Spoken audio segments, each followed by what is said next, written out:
হঠাৎ করেই নতুন খবর, লাহোর কালান্দার্স ৬ কোটি ৪৪ লাখ পাকিস্তানি রুপিতে সরাসরি চুক্তিতে দলে নিয়েছে ফিজকে, বাংলাদেশি টাকায় প্রায় ৩ কোটি টাকা। আইপিএল থেকে বাদ আর পিএসএল এ রাজকীয় প্রত্যাবর্তন।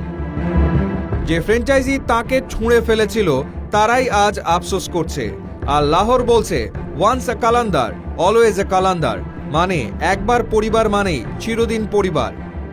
কারণ সহজ, death over specialist, cutter master, প্রেসারে ঠান্ডা মাথা। 2017-18 মৌসুমে লাহোরের হয়ে ম্যাচ উইনার ছিলেন ফিজ। এই মানুষটা শুধু বোলার না, একজন ব্র্যান্ড। ভাবুন তো, যে খেলোয়াড়কে কিনতে কোটি কোটি টাকা ঢাললো আইপিএল ফ্র্যাঞ্চাইজি, মুহূর্তের মধ্যে তাকে ছুঁড়ে ফেলা হলো স্কোয়াডের বাইরে। কারণ পারফরমেন্স না, কারণ ইনজুরি না, কারণটা ছিল জাতীয়তা। আজ আমরা বলবো বাংলাদেশের কাটার মাস্টার মুস্তাফিজুর রহমানের সেই অবিশ্বাস্য গল্প। একদিন সকালে খবর আসে মুস্তাফিজ আর কেকেআর এর স্কোয়াডে নেই। না কোনো প্রেস কনফারেন্স, না কোনো ইনজুরি রিপোর্ট। পেছনের গল্পটা ছিল আরো ভয়ঙ্কর। ভারতের কিছু উগ্র গোষ্ঠীর চাপ, সোশ্যাল মিডিয়া ক্যাম্পেইন আর বিসিসিআই এর নীরব সম্মতি, কারণ তিনি বাংলাদেশি। এরপর শুরু হয় কূটনৈতিক নাটক।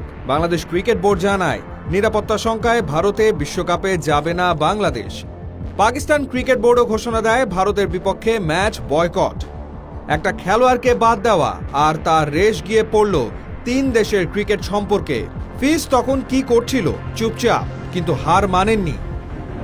এবার সবচেয়ে মজার ব্যাপার, আইপিএল আর পিএসএল দুটোই হবে একই সময়ে। একদিকে কেকেআর খেলবে ফিজ ছাড়া, আর একদিকে লাহোর খেলবে ফিজকে নিয়ে।